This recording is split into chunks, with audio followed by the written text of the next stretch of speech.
Good afternoon, everybody. Welcome to Agri 2020, where we bring you new perspectives in agriculture every week. My name is Dakila Alfindo.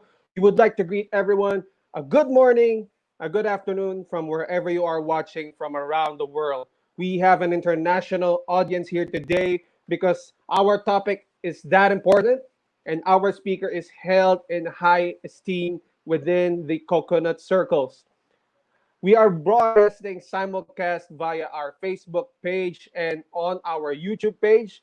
To catch our previous episodes, please do find and like our page, Dream Agritech Consultancy Services, and our media page, Dream Agri Media. You can also subscribe to us on YouTube.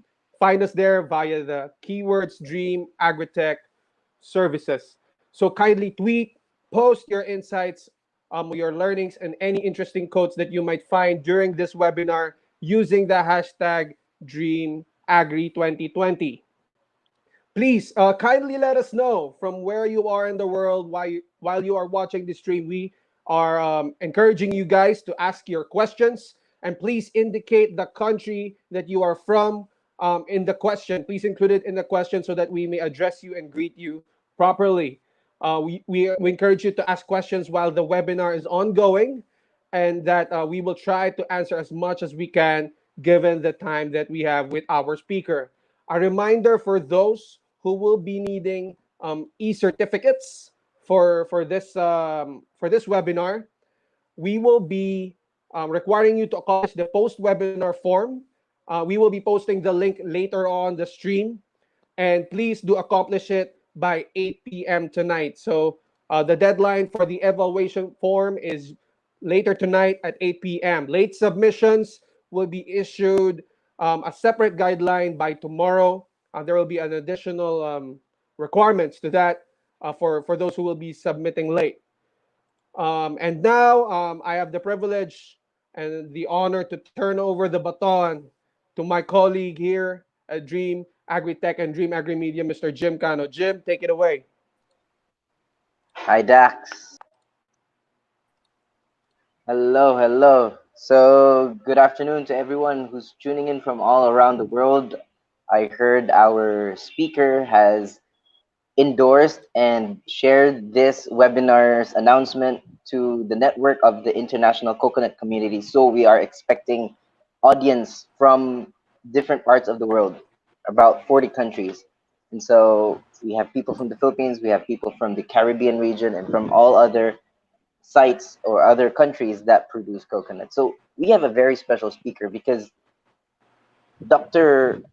The speaker is a very reliable person when it comes to the discussion of coconuts and the development of the coconut industry, even in the Philippines. So to introduce our speaker,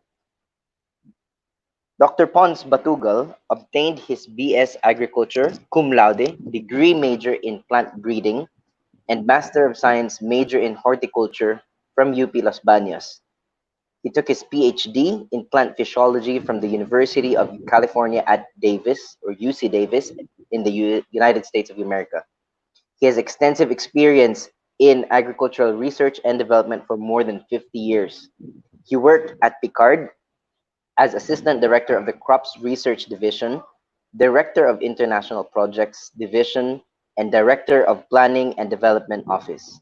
He also worked for 10 years as Senior Scientist of the International Potato Center, or the CIP, in Peru, 12 years as Senior Scientist of the International Plant Genetic Resources Institute, IPGRI, or which I remember is now the Bioversity International, where he coordinated the International Coconut Genetic Resources Network with 38 member countries and completed 77 country projects.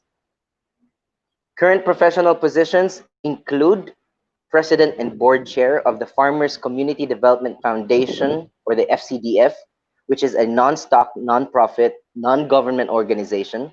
He is the President and Director of Green Power Palawan Agriculture Corporation. He is the Senior Consulting Partner, Beyond Basics Management Consultancy.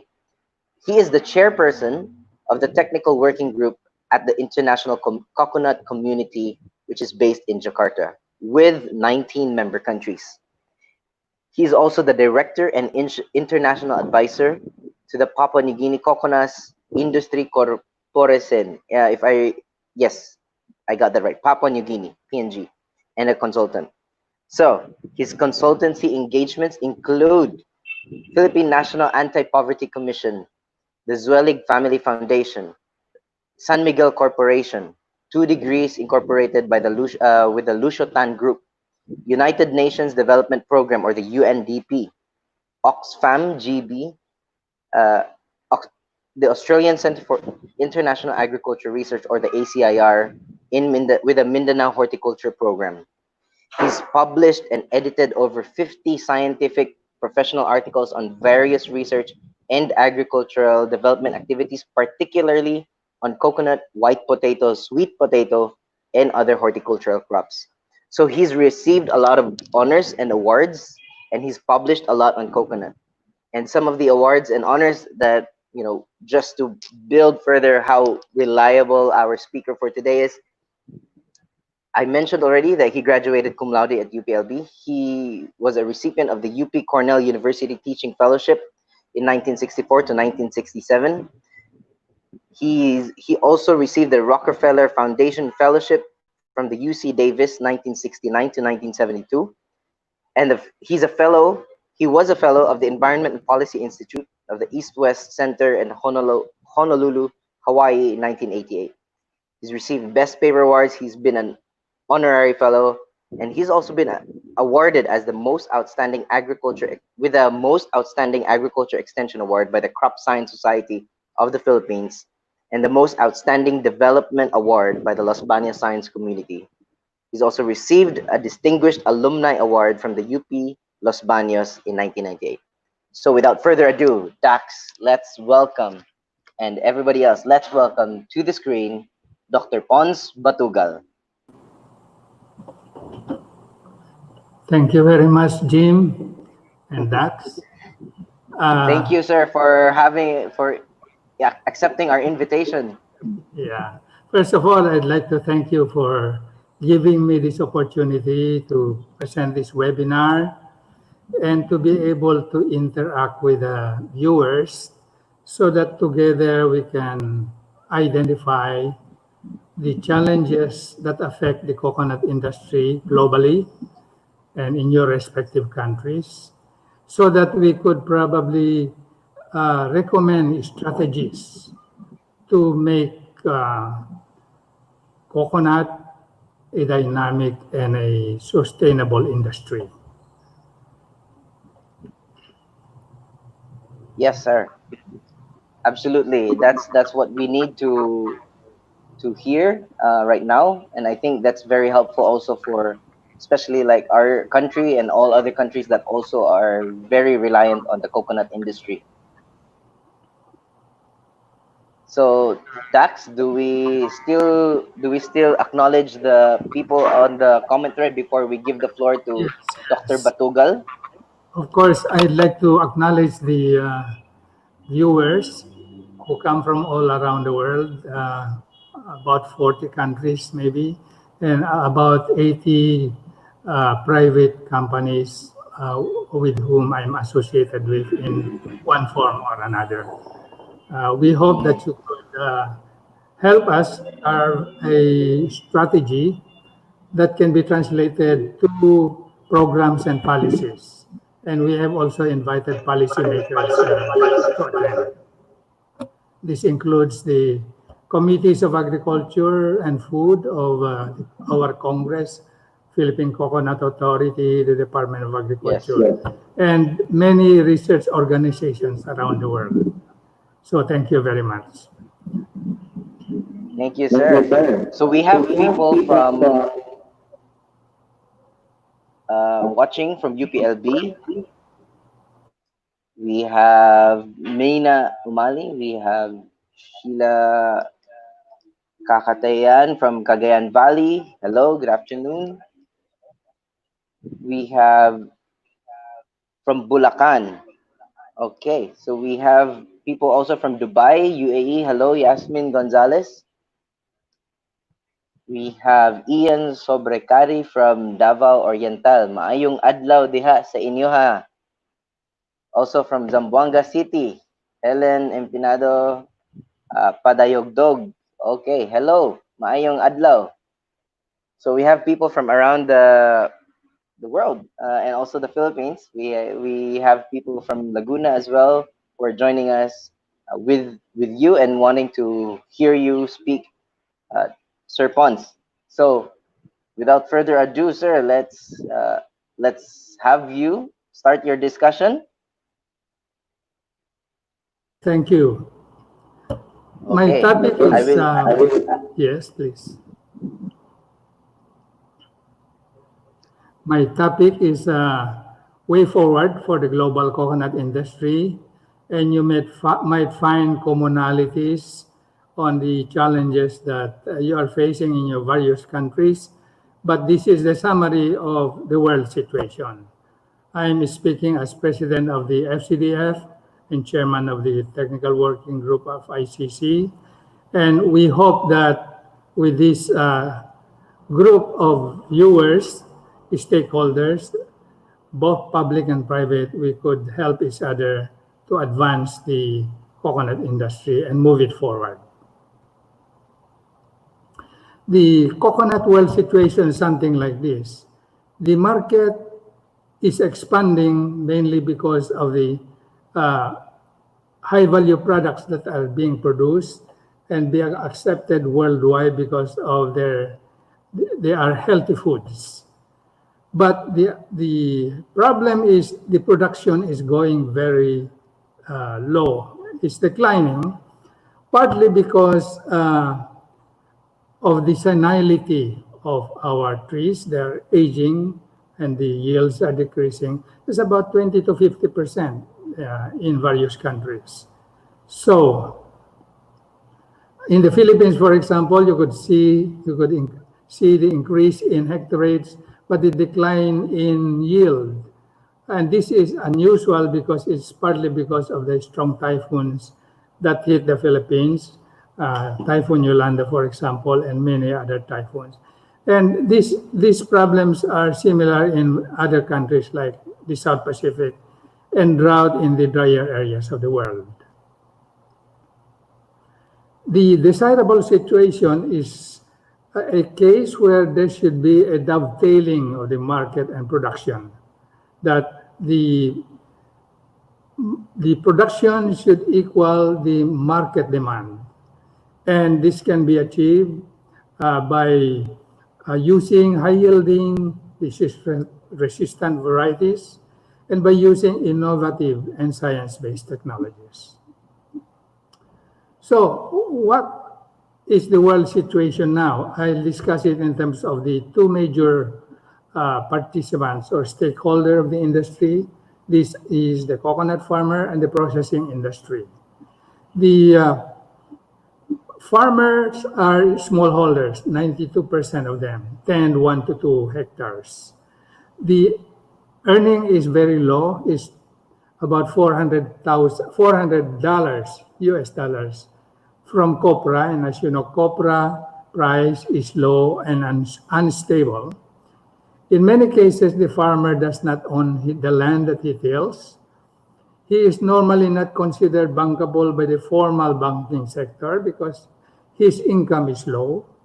He lacks access to technology, capital, and market, and he cannot influence public or private sector policy. He lacks quality planting materials, and his productivity and income is low. So when you are a farmer, you are faced with so many problems like this. It's so discouraging. And in our survey, the farmers gave the following feedback. If they don't earn enough income, if they don't earn more, they're not interested to plant more coconut. And this is going to be very crucial for the coconut industry. Now the private sector, the processing industry, their main problem is the lack of raw material now, and more so in the next 5 to 10 years, as the senile coconut become 5 or 10 years older, it'll be super senile and super unproductive. Many factories are operating below capacity, and this is across the world. The senile farms with decreasing yields need to be replanted urgently. Otherwise, we will lose the competitiveness of the industry. But replanting is constrained by the lack of high-quality planting materials and the cost of organic certification, which could give premium quality, premium price for quality product, is very high, and the freight cost is very expensive and not competitive. The private sector therefore needs adequate raw materials and favorable policies so that they could help the coconut industry grow. What are the strategies that are needed? And I'll suggest some, and you could suggest some during the question and answer period. About research interventions, there's a need for a transformation. We should change our thinking from research and development to research for development. I'll explain this. Research and development meaning you continue doing research for products of research that may be used even in the long term, while the coconut industry is suffering. But research for development means that whatever you do now, it should be usable now and in the medium term at least, not in the long term. With this research transformation, research results will directly address development needs. And the limited research funds that you also experience will be directed towards coconut development. And this will guide our researchers when to start and when to stop doing research. With due apologies, there are many researchers who keep doing research because that's what they know, regardless of whether sometimes the problem that need to be solved does not require a research solution, but management maybe and policy solutions. But since that is the field that you know, you'll continue doing research. So the transformation needs to be from R&D to R4D to make this happen.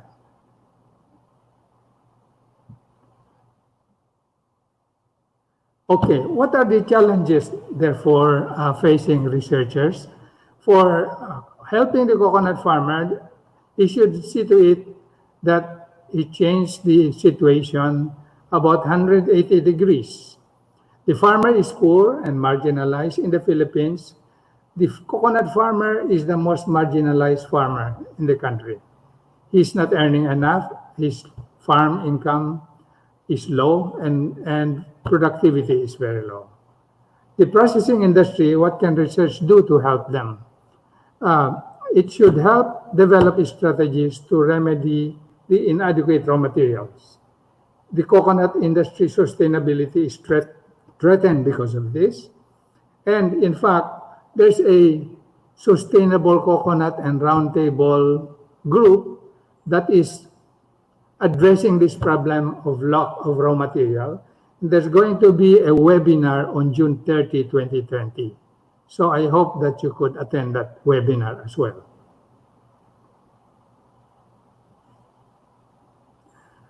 From a management point of view, what can we do? So I'll enumerate the strategies that you might agree that we could do together. Number one, we should increase yields. And I'll show you later on that yields can still be increased up to 600%. Number two, we should reduce the cost of production. The cost of production is highest in areas where you need to fertilize and where you need to do weeding. But rather than just reducing, I would rather define it as optimizing the cost of production.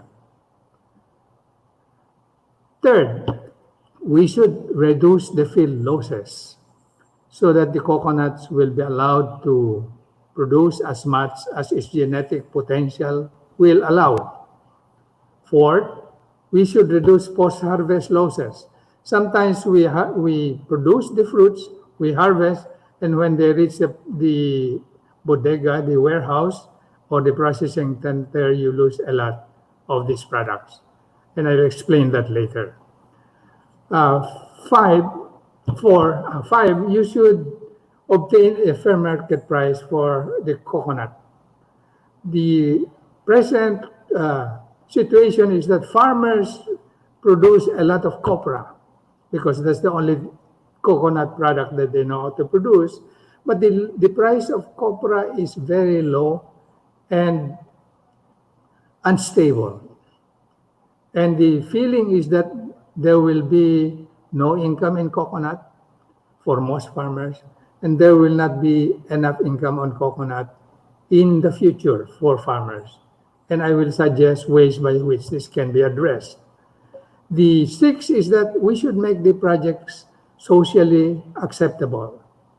We should have projects that will encourage farmers to do more because they like the benefits they're getting. And seven, we should make the project environmentally safe because we have to protect our production systems and the income of our farmers. So I'll explain all of these strategies in the next slides. Okay, what can research for development do to help coconut farmers? Number one, we observed that many coconut farmers don't have enough food to eat. And therefore, we should develop strategies for achieving food and income security in every home. In the Philippines, we have a sapat na pagkain sa bawat tahanan. In English, it's called adequate and nutritious food in every home. So that the coconut farmer should produce his own food so that he doesn't have to use hard-earned money to buy food.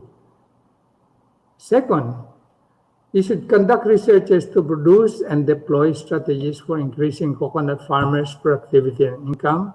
I've mentioned the first four and the first three, and I would like to emphasize the last two. We should convert the fragile coconut monocrop, that is the single crop farming systems, into a biodiversity-rich farming systems, and I'll explain how that is done later. And we should help the farmer graduate from being just a raw material supplier to become entrepreneurs and to benefit from some of the high income that's generated from processing. This is possible because of the multi-purpose uses of the coconut. It is now used in the food and non-food, in the oleochemicals, because everybody wants to be handsome or beautiful, and therefore a lot of coconut products are used to make soaps, shampoos, and other beauty products. It's used in the nutraceutical for nutrition purposes. It's used in the cosmeceutical, in the pharmaceutical, the health and wellness, environmental services, and even in the biofuel industry as a substitute or complement to the expensive biofuels. The coconut is indeed a tree of life because of those uses. Next, the growth in market is due to the production of high-value products because coconut products are known to be healthy foods. And therefore, it has transformed the coconut industry from what we call a sunset industry into a sunrise industry. For example, in 1993, there were only 29 coconut commercial products in the market. In 2017, there were 97. These were led by the coconut water, coconut milk, the VCO, the low glycemic index for diabetics, coconut sugar, desiccated coconut, and flour. And the projection is that about 50 to 100 more products will appear in the market each year. So indeed, this is a strategy that all countries should adopt. Go for high-value products because this will complement whatever products we are now currently selling to the world market. The next question is, how do you increase the yield? The first question, the first management strategy that I propose. In 2017, the FCDF conducted a survey involving the Philippines, India, Sri Lanka, and Ivory Coast to estimate the amount, the yield of coconuts in those countries. If you use traditional varieties, the yield should be about 50 nuts per tree per year, except in the case of India, which has 100, partly because the Indian farmer takes care of this coconut very, very well, and partly because the fruits of the coconut varieties of India are a little bit smaller. But if you use hybrid, you could see that the yields increase by 3 times. And if you use hybrids plus modern technologies like fertigation, you could increase the yields by 6 times. Brazil actually now in well-managed plantation of Brazil, they are hitting 400 fruits per tree for a year compared to our average of 50 fruits per tree per year. So here's a strategy that we could adopt. This is how the coconut varieties that are early bearing and high yielding would look like. The dwarfs and the hybrids, they normally fruit on the 3rd and 4th year compared to the traditional varieties where they would fruit on the 7 to 8 years. And they start bearing when they are small, where the fruit is about 1 or 2 meters from the ground. And you could see the number of fruits. And if you make coconut sugar, the cost of climbing is eliminated because you don't have to climb these trees.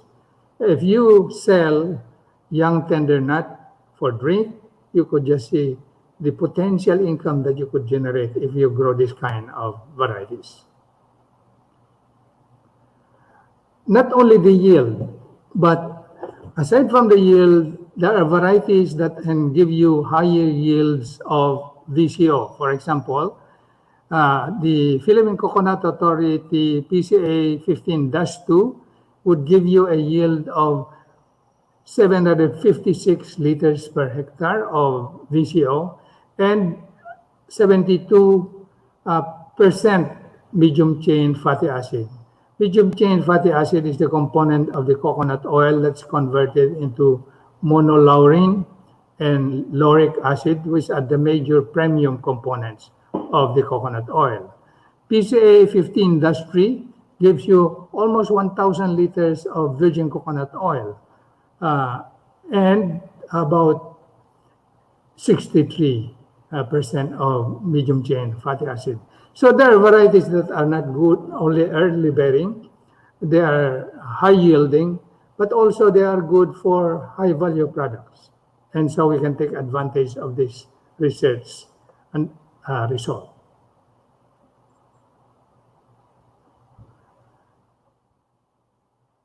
That the same point I wanted to say. Okay, how do you increase coconut production? The problem of coconut is that 50% of our coconuts are senile, over 60 years old, and with declining yields. And I'll tell you the reason why.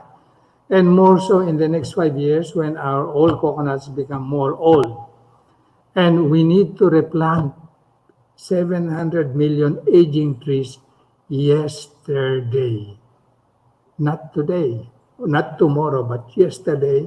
We should have replanted 700 million senile coconut trees. So you could just see how far behind we are. And the problem is lack of planting materials and expensive chemical fertilizer. So what do? We should shift to the early bearing and high yielding varieties And we should promote affordable organic farming to farmers who cannot afford to apply expensive chemical fertilizers. With this data, I'd like you to take note of this. We are really sitting on a ticking time bomb. If we do not act decisively, we could lose the coconut industry to other cheaper vegetable oils. So I hope that the private industry can also take note of that. There are many, I think I missed one. Can you go backwards? I missed one slide. Okay. How do we address the replanting program? Our problem is we have a low capacity to produce quality planting material in all countries. Replanting is a numbers game. The production of planting material is a numbers game. There are three ways of producing quality planting materials. One is you produce coconut hybrids. But 1 hectare of seed garden can only produce seedlings to plant about 50 hectares per year because this involves meticulous cross-pollination, controlled cross-pollination. So the resulting coconut seedlings are not only expensive, they are only very few that can be shared with thousands of coconut farmers. The second and more practical is mass selection, and explain how it's done. In every province, and in the Philippines, for example, there are 68 coconut growing provinces in 12 regions. We should identify the highest yielding coconut farms. Within this farm, we should select the highest yielding populations. Within this population, we should select the highest yielding trees and use them as sources of seed nuts to be sown in the nursery. And at the nursery, we should cull out those that do not exhibit early germination and seedling vigor. Because these two characteristics are associated with high yield. And only those that are left should be grown as planting materials.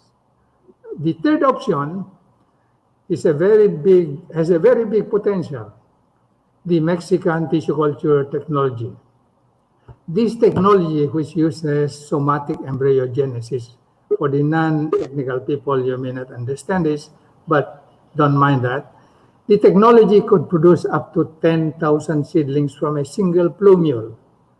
That means from a single coconut, you get one embryo, you get the young bud of that, and you put it in, I think if you could show the next slide, you can put that into test tubes and do tissue culture, and then you can produce from a single nut, you can produce up to 10 million at 10,000 seedlings. As you could see, this will now, the last product here will now be ready to go to the nursery, grown for 3 to 6 months, and then planted in the field. These are the kind of varieties that we could propagate to get substantial amount of planting material that would create a big impact on the coconut industry.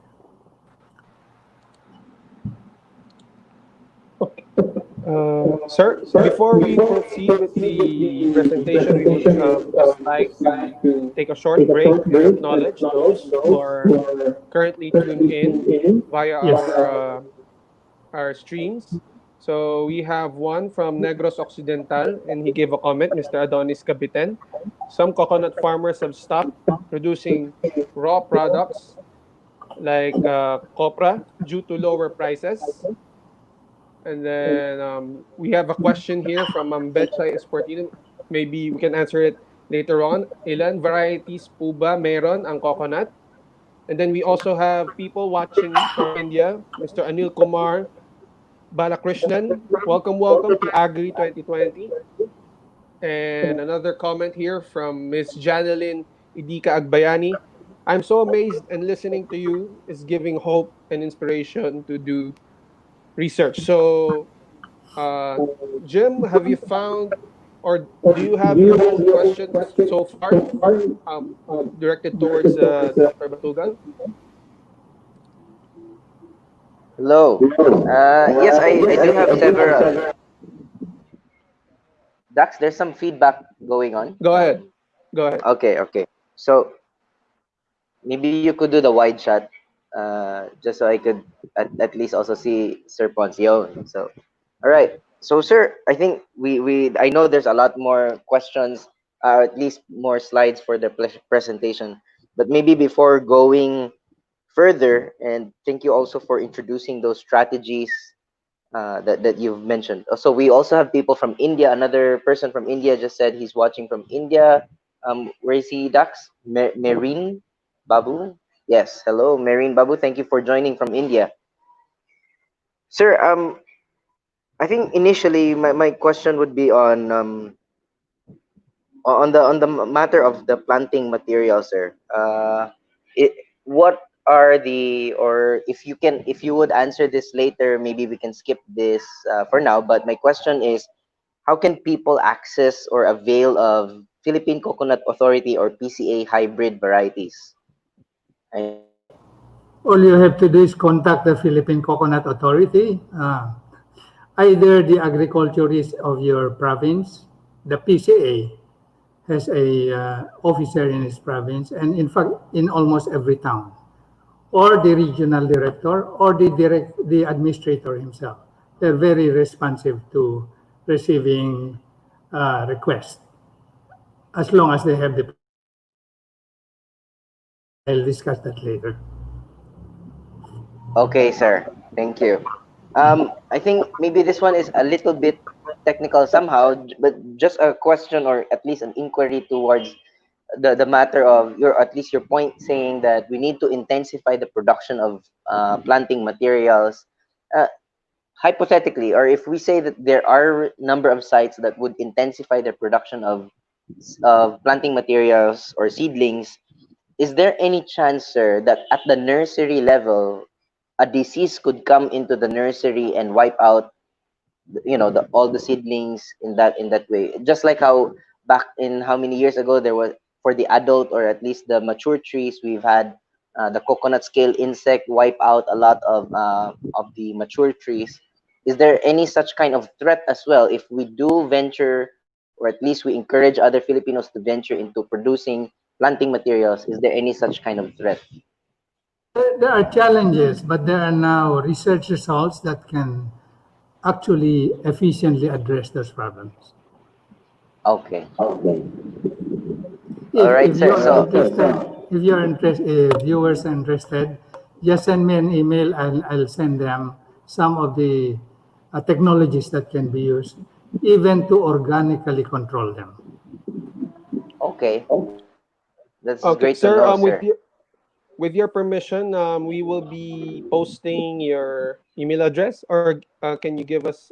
We will refer to the email address on the top slide of the presentation. Yes.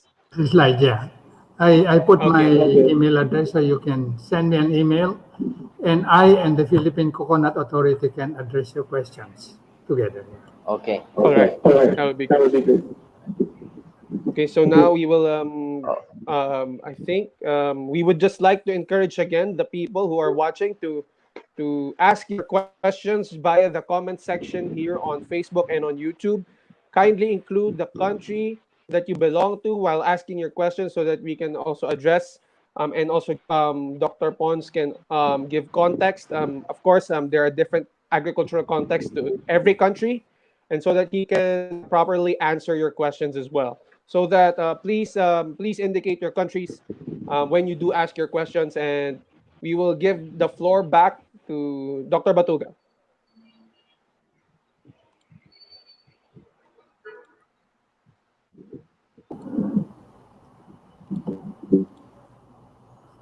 The next question is, how can farmers generate sustainable on-farm income with the advent of climate change? My suggestion is to convert the present monocrop coconut farming system into a biodiversity-rich coconut farming system, and I'll explain later on why this is important.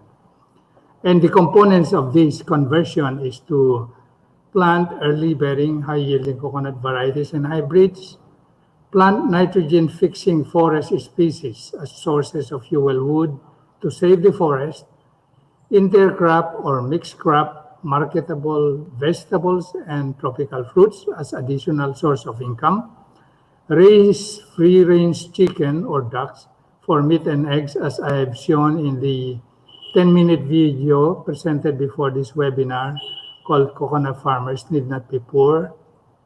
You could raise grass-eating ruminants, these are the goat, carabao, and cattle, for milk and meat, and produce organically grown coconut. The advantage of a biodiversity-rich coconut farming system, which includes these 1 to 5 interventions, are that this will spread the risk so that if you are hit by a disease on your coconut, you have 3 or 4 other crops to make income from. Secondly, this biodiversity-rich coconut farming system, which is a mixture actually of many crops, will reduce the temperature of the coconut production area. As you know, coconut is grown in rain-fed and oftentimes fragile environments. And this will not only reduce the temperature, it will create a microclimate that will stabilize the total coconut farming system. So we hope that we could help farmers generate this income through this intervention. And this is a job that research people, extension people, and even the private sector can encourage.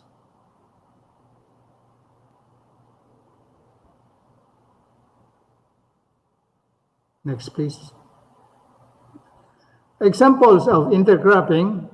There are a lot of trees that, fruits that can tolerate shade and can be planted between coconuts. These include the most delicious and most profitable fruits, such as the mangosteen, the durian, and then lanzones. Lanzones is Lancium domesticum, durian is durian species, and mangosteen, as you may know.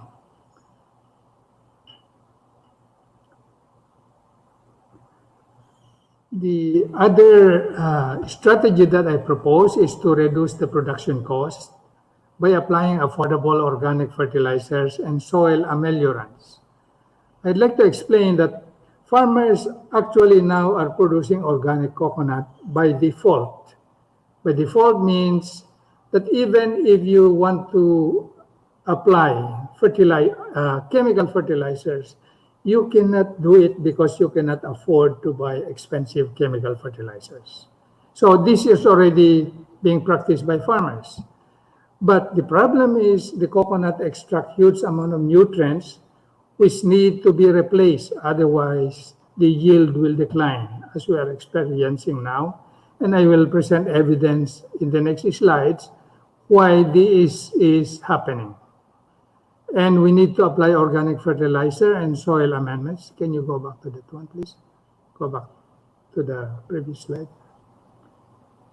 Next slide. We need to apply organic fertilizer and soil amendments. This is because this is what farmers can afford to replace the nutrients that's absorbed by the coconut. And the next slide will show you that.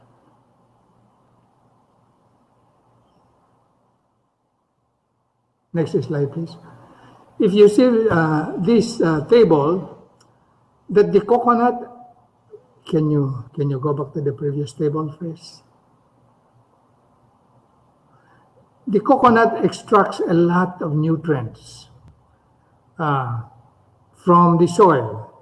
A 1 hectare of coconut that produces 7,500 nuts would extract a total of 74 kilos of nitrogen, 10 kilos of phosphorus, 140 kilos of potassium, and 28 kilos of magnesium, which is equivalent to 160 kilos of urea, which is expensive, 71 kilos of rock phosphate, 279 kilos of muriate of potash, and 232 kilos of dolomite. These are expensive, and you are only talking about 1 hectare. And the farmers who earns $400 worth of products per hectare per year cannot afford. Next, please.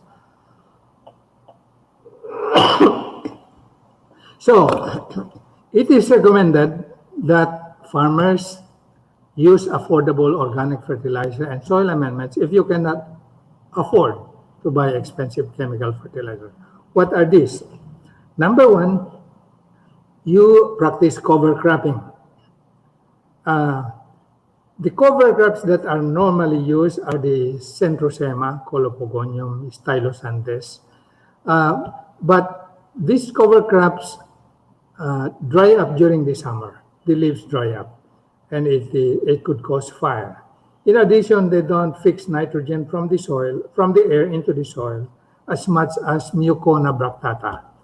This is an evergreen cover crop. It's a new cover crop that fixes up to 250 kilos of nitrogen per hectare per year. It kills the weeds, no doubt. No weeds can grow. It conserves moisture. It makes soil moist and fertile and prevent erosion. You only need, it should be 4 seeds per tree. It costs about 24 US cents or 48 US dollars or 2,400 pesos per hectare. But the beauty is that you plant it once in your life and it will multiply by itself. The second is to apply mycorrhiza fungus, which can increase the cation exchange capacity of the soil and convert unavailable residual nutrients into available form, which can be easily absorbed by the roots. We now have a concoction of 12 mycorrhiza races, which is now available, and it costs only 20 US cents per tree to apply, or 30 US dollars per hectare. And the beauty again is you apply it only once in your life and it will multiply by itself. The third method, next slide please, is to apply an organic soil ameliorant called bioiodal. This ameliorant contains 14 macro and micronutrients, and it comes from crushed rock in the seabed underneath the sea. You know, complete fertilizer is very expensive. This is cheaper. And complete fertilizer only contains NPK, only 3 macronutrients. And this bioiodal contains 14 macro and micronutrients. And you apply 1/2 kilogram per tree. It costs only 16 cents per tree or $24 per hectare. And you apply it once every 3 years. And the fourth intervention is to apply coconut cordas or the pit from the coconut husk. You apply it all over the roots around the tree from the husk nuts after every harvest. And this one contains up to 8% potassium. And as you know, potassium is needed for flowering and fruiting. And the cordas holds water up to 8 times its volume. And therefore, it reduces palm stress during the dry season. Next slide, please. This is a diagrammatic illustration of how you're going to apply the coconut cordas and the other interventions. Put the cover cropping S1, the first treatment, Mucona, on 4 sides of the tree, and then on 4 corners of the tree. The 4 sides, you put the organic fertilizer, the bioiodal, and the other 4 sides, you put the fungus, and you put the cordas all around the tree. So it's a very simple application, and you for the first two you apply it only once in your life. You spend only once in your life. So this is how you are going to do it. Farmers can easily do it. Next slide, please.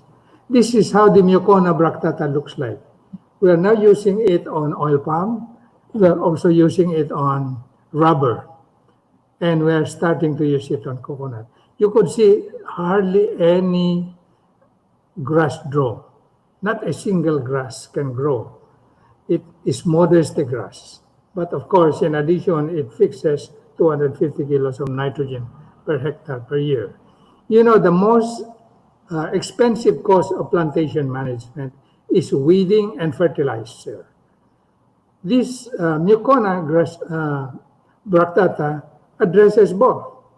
You no longer have to apply nitrogen fertilizer. You don't have to spend money on weeding, and your tree will be very robust and very healthy and hopefully very happy to produce as many fruits. Next, please. How do you reduce field losses?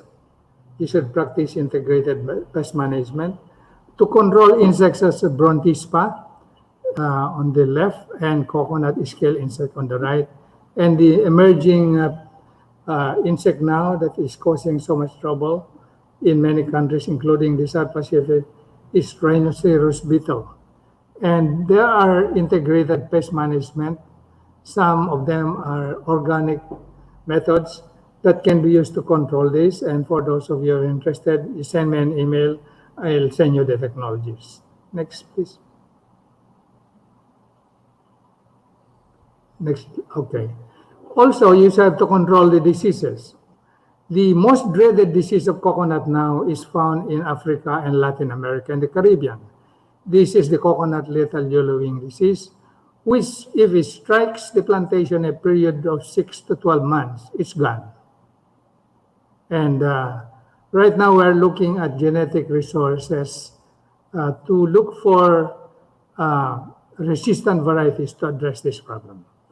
And the Bogia disease syndrome of Papua New Guinea is also another one that requires attention. We're also addressing this through research. Next, please. Then how do you reduce post-harvest losses? For the traditional product, which is copra, if you have to produce copra, it's better to change from the dirty copra to white copra. Dirty copra does not command a premium price. Well, in Indonesia and other countries, white copra commands a high premium price. Why? Because the quality of the oil coming from white copra is almost equal the quality of virgin coconut oil in terms of free fatty acid and moisture. So, since there's a premium price on white copra, we should graduate into that, and maybe we could reduce the price of refining and the odorization if you have this high quality product. Next, please. How do you obtain a fair market price? One of the strategies, you should diversify into high value products. Produce high value coconut water. It's true that large companies invest in very expensive equipment, but there are ways of doing it with lower cost. You could notice that in some malls, they are already selling coconut water by the glass and by the bottle. These are done by smaller machines that are not expensive. Next, please. And you should produce high-value organic coconut products. The one on the left is organic coconut vinegar, and on the right, these are the organic coconut milk and grated coconut. Next, please. And some of the most popular now is coconut subsugar, which has a low glycemic index and very in demand for the diabetic patients. The price of coconut subsugar which can be done in the household by family members, is 5 times the price of cane sugar. So the income is very high. And the other high value product is called aminos. It's a coconut sauce that can replace soybean sauce. The income from aminos is almost 3 times the income from coconut sugar, which is already high income. And the advantage and why consumers prefer aminos is that it's GMO free. Those of you who are afraid of GMO, is a natural, vegan, and gluten free sauce, and no chemical preservatives are included. And remember, this can be done at the household level. The latest high value product is called MCT, or medium chain triglyceride. They isolated the C10 and C12 component of coconut oil and made them into an MCT. It's very popular because it's an energy booster and it's a memory enhancer. For those of you like me who are lacking in energy and lacking in memory, this is a good product for you. Next slide, please. And families can earn income from making delicious coconut chips that are organic, and these are marketable. Next. How do we increase the off-farm income? I have just finished on-farm income in the production side. Now, how do we increase off-farm incomes involving women in the community? The picture on the left side are from my projects in Bangladesh involving women who make coconut ropes from the coconut fiber, which are converted into geotextiles. And on the right, this is a picture of a family in Vietnam, in my project there, where the mother or the parents work with the grandparents and with the children and grandchildren who are capable to make ropes, geotextiles. And you could see this in the next slide. Make them into geotextiles and coconut products, fiber products. Next slide, please. And they can make into coconut geotextiles to control erosion. And these are marketable with the Department of Public Highways, which are constructing roads. China imports a lot of this. Next, please. Or you could convert the shell into fashion accessories. These are the belts, the bracelets, the necklaces, the chokers, the hair clips. And in the next slide, you could see some of the products. Next slide, please. Such as musical instruments and decors and souvenirs.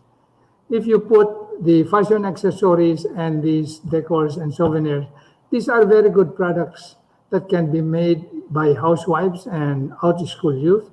And these are very popular products that can be sold to the tourists.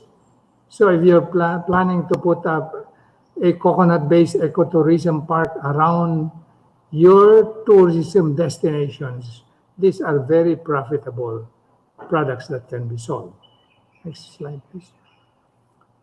Okay, the other one is how do you make your projects socially acceptable? My suggestion is to help farmers achieve food and nutrition sufficiency and also income. In the project, we have the Sapat project, which aims to provide food and income in every home so that farmers who are poor need not use their hard-earned money, as I said, to buy their food. This consists of a food garden in every home where you can plant 10 to 15 native vegetables in every home, a fruit tree in every home where you can plant 1 or 2 and include coconut, so that 1 or 2 coconuts so that you increase local consumption, And the coconut is a healthy food. It will also enhance the nutrition of the farmer. The third one is to produce and use organic fertilizer in every home. So every home can produce and use organic fertilizer so that his crops will be robust and they will yield very high. They can also grow native chicken and ducks, small ruminants in every home. And then you should establish a food security garden in every community, which will be used to demonstrate backyard gardening, to demonstrate uh, seed production, multiplication, and this will also serve as a conservation facility so that the planting materials which are difficult to obtain and the varieties that are needed for that will never be lost. So it is also the biodiversity conservation. Next slide, please. Okay, when we launched this project, a lot of participants, thousands, were interested. We can only support 50 to 100 in each community that we piloted the project in. This is in Bicol, in the Philippines. Next, please. This is in the Eastern Samar, Typhoon Yolanda devastated communities where farmers were able to produce food in a period of 5 months. They had enough food to eat. Next, please. In the Polog City, where all types of farmer ingenuity were deployed by them to produce food in their own backyards. Next, please. And in Sugod, Southern Leyte, here you can see 3 to 4 historic condominium vegetable gardening. This is a new technology where you can use where you don't have suitable soil, where your soil are flooded, and where you don't have enough space for growing vegetables. Next. Or grow them in containers. And the upper pictures show that. And on the left lower hand, you see how they take care of chicken. And on the right, see how they celebrate when they eat their lunch during their meetings. Next. And the last one, to make coconut farming environmentally safe, you convert coconut farming into a biodiversity-rich coconut farming system. We grow our coconut in a natural landscape from the mountain to the sea. This is what we call a ridge to reef conservation. So on top of the mountain, we should grow timber species to enhance the watershed downstairs and to serve as a windbreak against typhoon. Then we plant fruit trees and other nitrogen-fixing agroforestry species. And then we do water harvesting to capture the excess runoff water during the rainy season. We store them in water reservoirs and ponds to be used as irrigation water during the rainy season. And next, in the vulnerable farming communities, you can now grow the SAPAT program vegetables that I mentioned previously. And you can grow non-timber tree species along the coast or plant coconut along the coast because the coconut yield along the coastal zones produce 25% more yield than in the inland areas. So we take advantage of this. And in the mangrove areas, we should encourage planting of mangroves, different species, because the mangrove areas are the sanctuary and the spawning ground for small fishes, for crustaceans, crabs, and the mangroves will serve as a carbon sink and a habitat for wildlife, biodiversity. So this is what we call from ridge to reef biodiversity-rich coconut farming system. If this can be produced, then we'll have a very stable coconut farming system for now and in the future. Next, please. Okay, we should help each other promote the goodness of coconut. You are aware that there are a lot of negative campaigns against coconut. But the coconut is a very healthy food, and we should help each other promote the goodness of coconut. At present, the international coconut community is partnering with reputable organizations in testing the efficacy of VCO against diabetes, Alzheimer's disease, COVID-19 virus, and inflammatory diseases. This one, very difficult project, but there are a lot of interested stakeholders, and we are trying to partner with them to do this activity. Next, please. And this is not difficult because coconut is known as a very healthy food. The coconut is in the coconut diet of about 1 billion people. 400 million people are eating coconut in the Mediterranean diet. And the coconut has been consumed by people in the tropics for millennia. And therefore, there's no reason why it should not be good for your health. Actually, VCO is a functional food as declared by the FDA. It's declared as a recognized as safe food or grass. It also has antibacterial, antiviral property. And the lauric acid that's found in the coconut is essentially similar to the mother's milk to provide antiviral protection for the baby.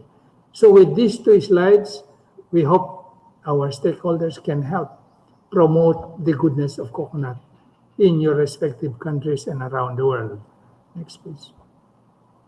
So, now to the final question. We still have time. What can we do to move the coconut industry forward? Specifically, what can government do? Government can do three things. It should do research to produce science-based, and note this, it should be doable, it should be affordable, and sustainable technologies and strategies.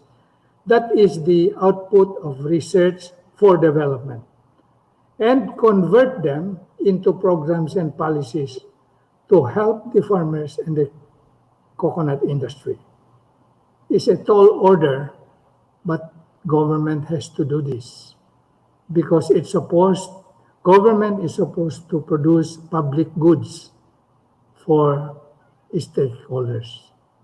The second one is to accelerate the research and the campaign in partnership with the private sector to show that coconut is indeed good for your health. We should not be apologetic because coconut has been eaten for millennia by 1 billion people. So how can it not be good for your health? Number three, it should develop favorable policies to help farmers and the private sector. The coconut farmers are crying for good policies.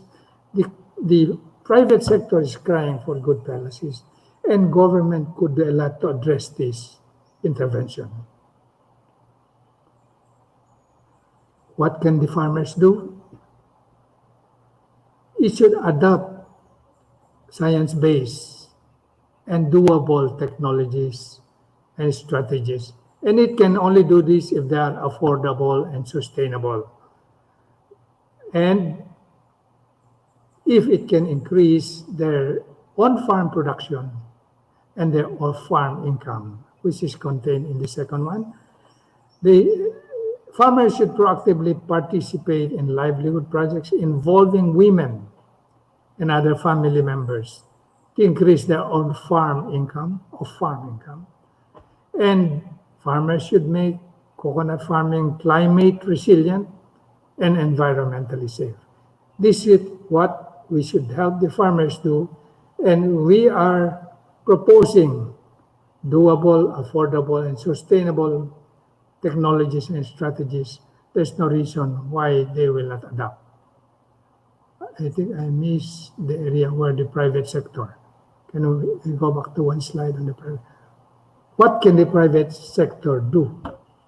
As part of their corporate social responsibility, I suggest that they help address the negative campaign against the coconut oil in a concerted effort.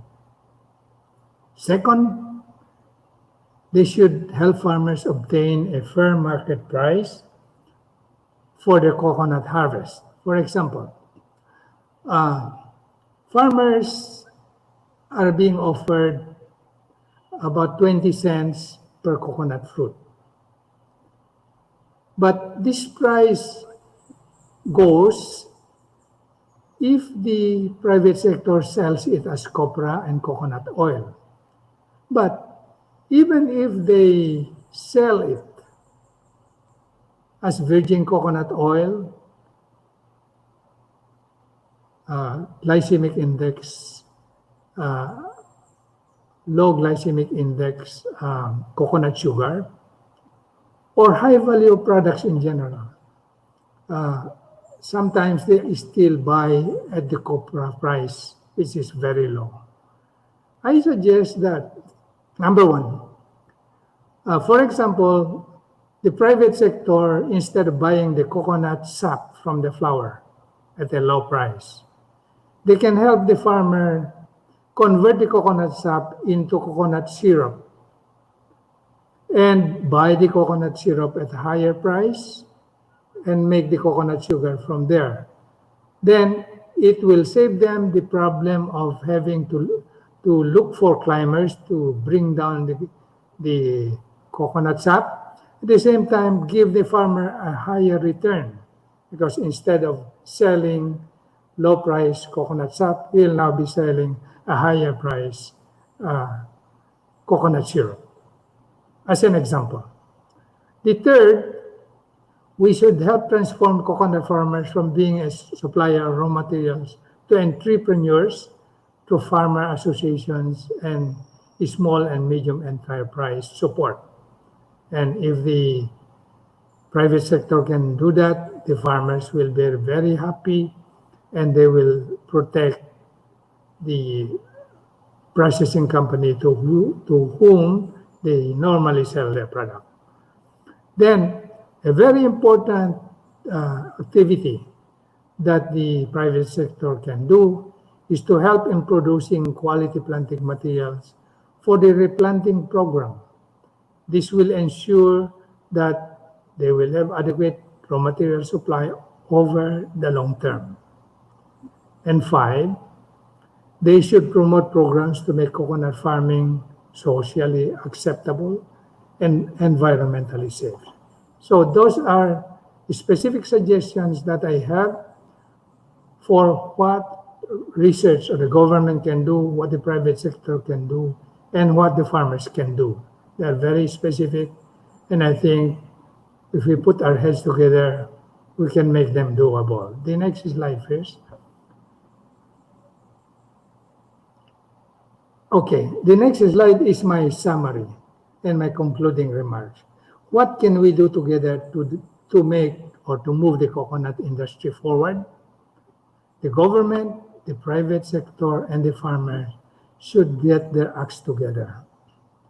It's true that we observe government is doing something, the private sector is doing something, and the coconut farmers are doing something.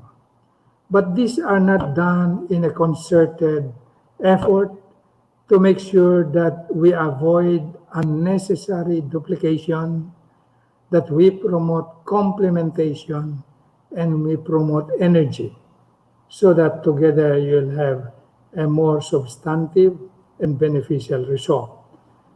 But it's a big but it can be achieved, it's doable. What this needs is a good orchestra conductor. You need a manager that can make this hold together, this collaboration hold together. And together, we must muster enough political will to take action. Political will means even when the going gets rough and the decision is difficult and it's not very popular, we should make sure that we bite the bullet when it is needed. Have the political will to do that. And if these commitments are done well, it should result in a dynamic and sustainable coconut industry.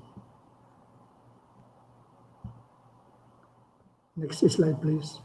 And that ends my presentation. Thank you very much.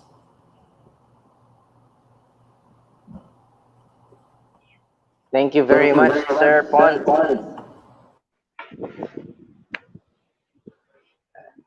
Okay, so Go ahead, Jim. we have a lot of questions on the comment threads. I'm not sure if you can also monitor on YouTube Dax. There are questions arising from YouTube comments. Oh yeah, let's get one from YouTube. This one is Okay. from Dr. Kalavati from India. This is please narrate the strategies adopted for optimizing cost of production in your country. Have enumerated the strategies for optimizing cost of production, but not all of these are being followed. Some of them, or most of them, are, but to make the output maximized or optimized, it's good to take them seriously and see how we can implement those that are doable. And this would vary with different countries. Should be based on resources, but my feeling is that if farmers will generate enough income, the farmer is one of the most intelligent people in the world. They have the ability to integrate that even us workers in government don't have that ability. Farmers are very wise, they are very intelligent, given the opportunity. So if they see that by doing those technologies, the government can do piloting to demonstrate. And if they see that it is beneficial, many of them will adapt even if you prevent them from doing so. So the situation varies. I'm not going to enumerate what my country is doing and what they are not because I might get in trouble. But but maybe it's enough to say that the government is doing its best and doing some of them, but not all of them. I hope that answers your question. Okay. Thank you. Thank you very Thank much, you, sir. Dr. Batugal. Yes, I have a comment here also. This is not a question, but a comment from Giro Mariano. The Office of the Secretary of the National Anti-Poverty Commission seeks to empower and uplift the coconut production in the country, as well as the lives of coconut farmers through the Poverty Reduction through Rural Development Coconut Development Program, which also includes the establishment of coconut processing centers. And I think they would like to submit their project proposal to you, sir. Okay, that's a good question. I'm not a donor. I'm not a financial institution. In fact, I'm very poor. So I don't have money to fund your program. But the Philippine Coconut Authority has a Coconut Hub project. Coconut Hub. This is actually establishing village level entrepreneurship called Coconut Hub, where small farmer associations, and operators of micro and small, medium scale enterprises can produce high value products. And you could submit that to the Philippine Coconut Authority. I don't know if they still have enough money for that, but we used to have a 600 million peso fund to support the Coconut Hub. So it's good to submit it to them to see if they can support that. But maybe the private sector can also help do that because the advantage of a small and medium scale enterprise is that these enterprises can produce the products to be sold to the big companies, processing companies, provided you adhere to the quality standards. So in effect, the processing companies can serve as the assembler, and many companies would like to do that. So I hope I have answered the question. Okay, sir. So, Okay. Jim, we still have a couple of practical questions. So kindly read them out. Yes. So this question was, I think, answered also by Sir Batugal. No? The question is, when can we say that it's time to do replanting? And I think Sir Ponce said something about replanting should have been done yesterday. Yeah, but I think that maybe in addition to that, we are very late in the planting. It should have been planted yesterday. 700 million coconut trees should have been planted yesterday. But I think the question is also, when do you replant a coconut? What age of the coconut? Maybe it has that context as well. So coconuts can produce fruits up to 50 years, good production if you take care of it. And after 50 years or 60, it starts declining. So you could plant uh, at 50 years or more. And the problem is farmers are hesitant to cut their old trees, even if they're Yes. only producing 10 fruits per tree per year. But there's a technology, and this was piloted by the Papua New Guineans in Papua New Guinea, called underplanting. You plant the coconut Under. seed in between the tall coconuts, the bearing old coconut trees, and when that seedling starts to bear fruit, that's the time that you cut the old coconut trees. That way, you are not losing Mm. the coconut tree. It's called underplanting. So I hope that I have Under. answered the question. You start replanting at 50 years old, but underplanting. And if you are thinking of the nationwide replanting program, we should have started planting yesterday. Yesterday. Yes, sir. Thank you. Yes, sir. Can you kindly tilt your camera, sir? We can hardly see you on the screen. Oh, Sorry. Yes. Okay. Another question here from the audience. Jim, kindly read from Dina Masa. Yes. So there, I also noted that question. No? So Mamdina hmm. asked, how can you bridge the gap between small and large scale processors of VCO in the later and have an edge on quality and sustainability of production operations? Uh, this is quite a difficult question. Number one, we should aim at very high quality of VCO if you have to compete in the world market. VCO is high price and it used to be very, very profitable. Then almost everybody went into VCO production. And the danger is that in the next 5 to 10 years, the VCO market will be saturated if the quality standards are not maintained. And in that period, only the processors who can produce high quality VCO will remain in the international market.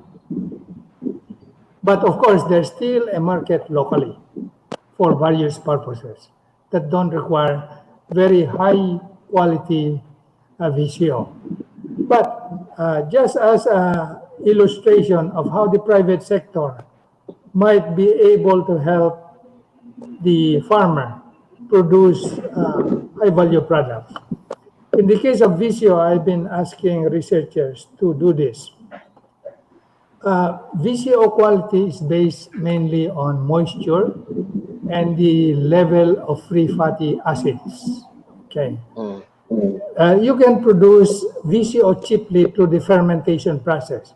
You squeeze the coconut, you let it stand for 24, 48 hours under 40 degrees temperature, and the next day you can separate the oil from the water. And the oil that you separate is now the VCO. But if you do this in the household, you come up with a VCO with variable quality. The quality is not the same nor maintained at the level of quality standards that's required. So I've been asking, to get a good VCO, you should have a very good uh, filtration system. Uh, There are very expensive ones. I have not mentioned the name of the manufacturers, but there are cheaper ones. The research should examine whether it's possible for private sector to buy the variable quality VCO, refine it under that more expensive system, and buy at a higher price than they would buy for Copra and other products. So the farmer becomes a intermediate producer of the final product. And that's the reason why it would benefit both the farmer and the processing company. Large scale. It serves as the market. So that's one example. And the other one is oil. He asked only about VCO, so that's the only question I'll answer. Okay, thank you, sir, for covering that very comprehensively. There was a question also on, okay, so this is from Ma'am Marian De Luna from the Agriculture Systems Institute at CAFS UPLB. Just to inform that the Philippines House panel led by Congressman Enverga will try to approve Coconut Trust Fund bill before SONA this July. Okay. Okay. So Jimia, you had Thank you. you had your I think Sir Pons is on question? mute. Sir Pons is on All right, mute. hang on. Yes. Can you hear me? Sir, go ahead. Yes, sir. Okay. You were saying something, sir. That's a very good music. It's heavenly sent. The coconut farmers have been discouraged a lot. They have almost given up on coconut. The approval of the bill would further inject life into the coconut industry. For the sake of the other viewers in other countries, we'd like you to know that a long time ago, our government collected cess from exported copra, and this has now reached 100 billion pesos. But the purpose of the bill is to see how this can be released so that it will benefit coconut farmers and the industry. And what I have presented, if that can be made into a strategy and policy and incorporated into a strategic plan and a roadmap that is required by the bill. The bill requires a roadmap. But more than a roadmap, it should contain a strategic plan, because a roadmap only tells you where you want to go and what you'd like to be when you reach their destination. A strategy will tell you how you are going to get there. Without this strategy, the roadmap will not give substantial benefit. So we are very happy that that will be approved, and I hope the Senate will see the light in approving that also. And we request the Committee of Agriculture of the Senate, headed by Senator Cynthia Villar, to please exert effort to have it approved. It's long overdue. And this is something that we could use to support all the interventions and strategies I've suggested to make the Philippines a leading coconut, not only to make a leading coconut, but to help the coconut industry globally establish a competitiveness that we need. Thank you. I've been trying to contact Congressman Enverga, but I don't find his email in the Google. So it's good that your staff has attended the webinar. Yes. Please relay the message to him. Please. Okay. So, sir, I think we have time for one in more relation question. to that, in relation to that, does that mean that that trust fund will be coming from the coconut levy fund bill that was in discussion back then?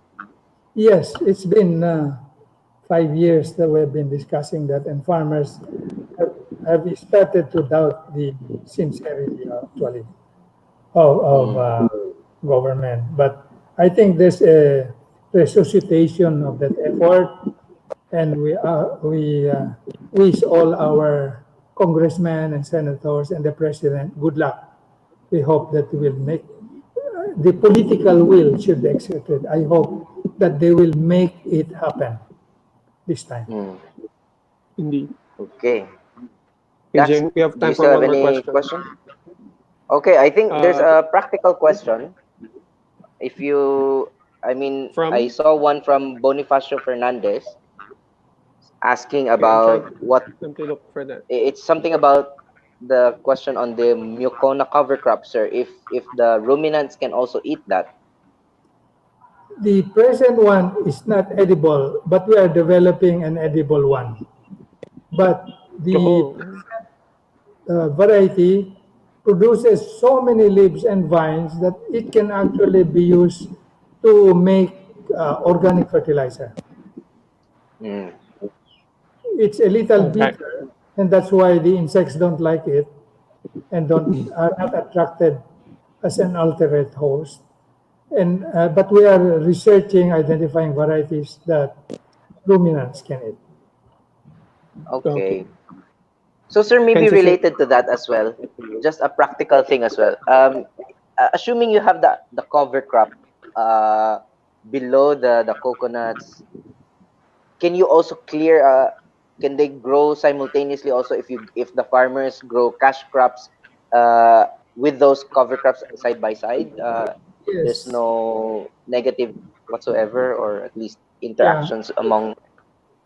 Actually, there's no negative effect because it fixes nitrogen that even the intercrops Yes. will benefit from. But it Yes. will also affect the intercrop if they are not tall. If they are not, mm, papaya is all right, but pineapple will suffer. So what you could do is Mm, plant the cover crop only on the row, about 4 meters, because you plant the coconut 8 by 8 meters, you can only mm, mm, have a row cover crop along the row of the coconut. And so you free the space between the rows for cover crop. mm. okay. Okay. Yes. So I think Thank you, sir. one response there you go. Ma'am Marian De Luna said we can link it to Congressman Mark and Verga, Dr. Batugal. So Yes, I will be flashing Dr. Batugal's email address as he indicated during his presentation earlier. So this is kindly, is this correct, sir? The email address pbatugal@gmail.com. yes. Yes, Okay, please. so Okay. I'd like to contact go him ahead. if possible. Okay, Okay. so yes, Thank you very much, you can sir. also get in touch with Dr. Batugal if you have other queries. And Jim, before we wrap up, anything else would you would like to add? I have actually some several questions. Okay, Do you I have think we any? can Do you have any, Dax? no, none on my end, but I think we can go for Okay. one more. I Okay. have Maybe, time. maybe I'll ask maybe two. No, we've All consumed right. 1 hour 43 minutes for now, so I think we still have time with Dr. Batugal if that's okay, Yes, sir. I'm free. Um, Okay. so sir, I think also on a practical note, just for the benefit of those who are also watching, no, because most of the coconut farming communities are very familiar with producing copra, that produce the dirty copra, quote unquote dirty copra that you mentioned. You said something about the white copra commanding higher price and more premium price. What is the difference in producing the dirty copra and the white copra, just for the benefit also of our viewers and listeners? Yeah, the copra is produced by direct heating. The heat that comes from, including the smoke, gets into the copra. The white copra is produced through indirect heating. The heat is created in drums, and only the heat that's emitted from the drums will go up to the drying beans. And Mm, that way, there is no soot, there's no fungus, there's no aflatoxin. In Indonesia, the price is about 10 to 15% higher. And for those who buy it, if you convert it to cooking oil, is a premium cooking oil, and the price of that is 20 to 30% higher as well. Mm. Okay, So the that's farmer Value good can, to added. know. yeah. Okay, Jim. That's very good to know, sir. Because, for example, like our family, we have coconuts in the province in Leyte. Most of the Mm. time, from what I see, is that I see the dirty copra, no? And I think that's something that we need to expand further to the coconut farming communities. Even these small steps to producing value added products can help increase income for our farmers. So that's very useful. I think, sir, my question also, you mentioned a couple of times about organic agriculture or organically grown coconuts, or even also the fair trade or fair market price. There was a conference that I attended a couple of years ago, and something about them mentioning certifications for fair trade that could also help coconut farmers export their products, something along those lines. And certifications such as fair trade certification or something about with the Rainforest Alliance, would you suggest that these are also steps to consider in helping the coconut industry move forward in terms of commanding better prices or fair prices? Actually, all importers, major importers of coconut food products require that it be organically grown. And secondly, that it follows the good agricultural practices. Okay, there are certifying bodies, and only these bodies are recognized by the buyers. The problem is the cost of certification is very high, and coconut farmers on their own cannot afford, especially smallholders. So, what the coconut processing companies could do as part of their corporate social responsibility is to help the farmer have his farm certified. We cannot escape that. The only problem is that the price is a little bit steep. And there are several ways of doing it. One is the fair trade organizations can give a premium, uh, can give a grant to farmers who practice good agricultural practices. That means organic farming, and that grant can be used to partly defray for the cost of certification. Mm. There are many ways because the other one is fair trade organizations buy at a higher price. That eliminates the middleman. They buy direct from the farmers, from the villages. And if we can practice that, then probably certification becomes more affordable. So, but anyway, those who are interested, let's have a discussion even after this. We can help you Yes. Yes, strategize. sir. And we know some of Okay. the fair people. Yeah. Yes, We know sir. some of Thank the you. fair trade people that can help. I have Right. one last Dax, just to Okay. maybe wrap up, no? So there was a point, sir, on I talked to one fellow senior scientist, also maybe one of your contemporaries, and there was a mention of certification sometimes has just become a band-aid solution to the bigger problem of agriculture in terms of the development of the different aspects of the value chain. No? So it, could you say that the enabling environment is necessary, or at least we need to have a value chain approach in integrating the private sector, the government, the communities, the academe, the research, so that everybody's on the same page in making the coconut industry boom again, or at least give the coconut industry the chance to increase or reach its maximum potential. I Oh, think you're on mute, sir. Sorry. Your, your suggestion is actually the right approach.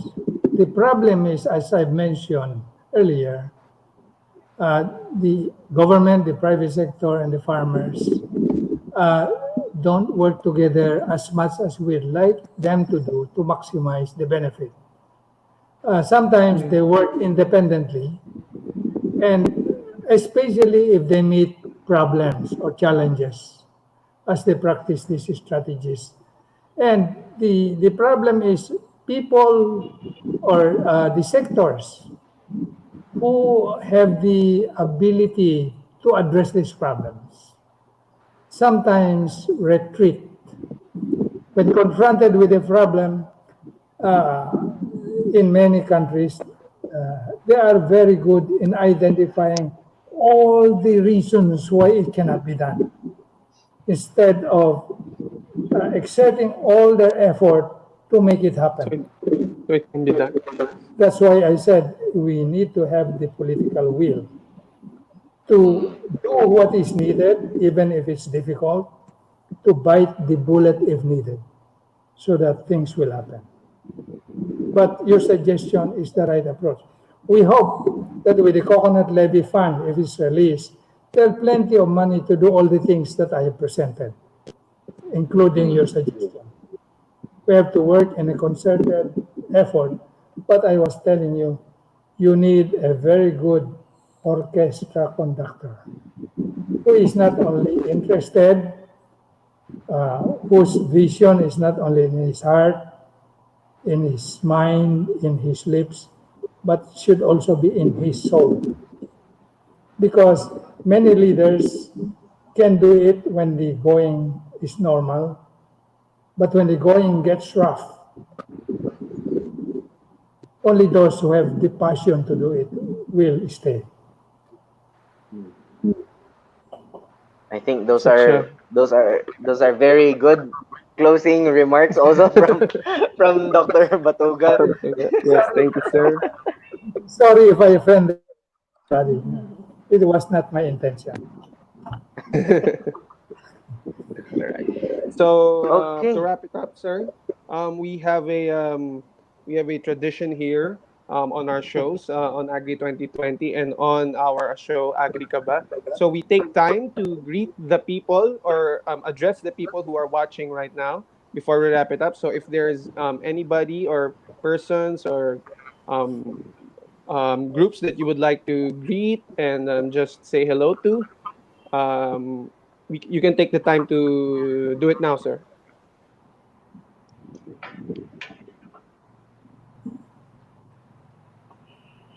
For your segment. Yes, Yeah. thank you very much. I've been working with many of them from Asia, South Pacific, Africa, Latin America, and the Caribbean. And we have been discussing a lot of this, but with the international coconut community developing its strategic plan, we hope that we can address at least our common concerns. The the mandate of the international coconut and community is that to do things for the country. Its mandate is to help its country uh, address its own problems and opportunities. We are relying heavily on the opportunities rather than on the problem, because the problems, there are just too many. And sometimes devoting our resources to address them is more expensive than running after the opportunities. If you hit the opportunities right, a lot of the problems will be eliminated automatically. So I hope that with my job at the international coconut community, we'll collaborate more. And starting from what I have presented, if you can identify areas where you think project proposals can be made, contact us. We are not a funding organization, but maybe we can help you develop some proposals that we can help you submit to your donors in your respective countries and regions. Okay. Thank you, Dr. Batuga. Thank you very much, Jim, sir. I will let you do your closing remarks as well. Go ahead. Okay. Lastly, Sorry, Doc. Can I? Oh, okay, Sir Pons has something to say. Lastly, I'd like to thank again Dream Agritech and all the listeners. And I hope that if you have any other question, just send it to me. I'll spend Yes. some of my time. It's fortunate I'm on quarantine, and this is a fortunate opportunity for us to interact more. Send me your email. Okay. Okay, so if you have any questions, you can send Dr. Batugal an email on the address below. And it is our honor and a privilege to have you here on our show, sir. Jim, before we go, do your thing. Yes, I wanted to ask Sir Pons, no, just also for the benefit of our listeners and viewers, is the international coconut community an individual, or can individuals be a member of the organization, or is it a member state, or is it by country representatives that you join or at least participate in the international coconut community, sir? No, only country governments are members of the community. Uh, Mm-mm. the government identify their national liaison officer, but the ministers of agriculture and trade of industry of the 19 member countries meet every year in a ministerial meeting we call the session, where they discuss uh, challenges and opportunities, and where we present possible projects and programs, policies that address them. This is the institutional support to the coconut community. But we hold a technical panel session called COCOTEC, Coconut Technology, session every 2 years. Uh, we hold this in different countries, and this is where about 500 farmers, researchers, policymakers, uh, equipment manufacturers, and processors meet to present the latest technologies and exhibits. This is held every 2 years. Uh, but I'd like also to mention that we have the International Coconut Genetic Resources Network, or COGEN. The members are 40 coconut growing countries of the world. And the mandate of this COGEN, we call, is to promote the conservation and use of coconut genetic resources, or germplasm, or accessions. We identify the best representative germplasm, conserve them, evaluate them, and share them with coconut breeders worldwide to develop uh, high yielding, early bearing, and disease resistant varieties. So, in addition, we disseminate technologies and strategies through our publications, and you can access the web for international coconut community, because there you could see what services are available to help individual countries. Uh, the Cogent has also a web, and you can access those to see how we can help you in terms of coconut genetic resources. Okay, thank you very much, sir. I just wanted to put that out so that the viewers can also be aware that there is such a vast network that helps in aiding the development of our coconut industries around the world. So you can tune in to and look for the International Coconut Community's website, also the International Coconut Genetic Resources Network, or the COGEN, as Dr. Batugal mentioned. So I will now go to my thanks and greetings. Thank you very much to my family who's been tuning in again to support my girlfriend, who's also helped and supported this show that we've been doing for the past weeks now. And I think the beauty of this is that we're bringing now even better quality content to many people who are very interested in the agriculture industry. And we're very glad to have you also, Dr. Batugal, on our show, and we hope more of your contemporaries could also share their Mhm. technical expertise on our platform. So again, thank you to all our viewers who are tuning in every Monday and following us. Thank you for your support. And this program is basically for everybody who wants to get into the agriculture industry and have new perspectives and insights for agriculture. Thanks, Jim. And on my end, to wrap it up, I would just like to plug our initiative as well in Dream Agritech. This is called the Paskilan. This is the agripreneurs ad space. So if you're an entrepreneur operating in the agricultural space, whether you have goods and services, and can provide us a 3 to 5 sentence description of your company, we will be doing this at our pre-shows at Agri 2020 and Agri Kaba. Please provide us relevant links of your company and also add photos that you would like to showcase during the web show. And of course, if you're willing to give away samples and discounts, this is a big plus. And so please don't forget to sign up.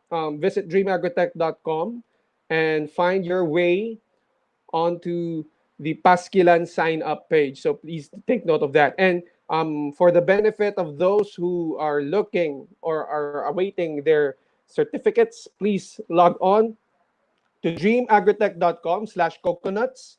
Once again, dreamagrotech.com/coconuts. So this link will be valid for up to 8 p.m. tonight. After 8 p.m. tonight, we will no longer be receiving post-webinar forms, and late submissions will undergo another requirement, which we will be posting the guidelines for that tomorrow. And please do take note that next week we will now broadcast Agriculture 2020 at 5:30 p.m. due to popular demand, so that we can accommodate those who are going to their offices and on their way home. They can catch the show. And please do be reminded that the replays of this show will be present on the Dream Agritech Consultancy Facebook page, as well as the Dream Agri Media Facebook page, and also on Dream Agritech's YouTube channel, Dream Agritech Services. For those who were not able to catch the live stream, please do share the stream to your networks, to your communities, and to your friends and family as well, who are interested in the coconut industry and would like to learn from the great Dr. Ponciano Batugal. I would like to wrap it up by greeting my family as well, my mama and my papa. Thank you for supporting Dream Agritech's shows, and for to my girlfriend Ren who's watching. Thank you, and please stay safe over there. And of course, once again, before we go, I would like to flash again the link to our webinar evaluation form, dreamagrotech.com/coconuts. Please do provide us feedback.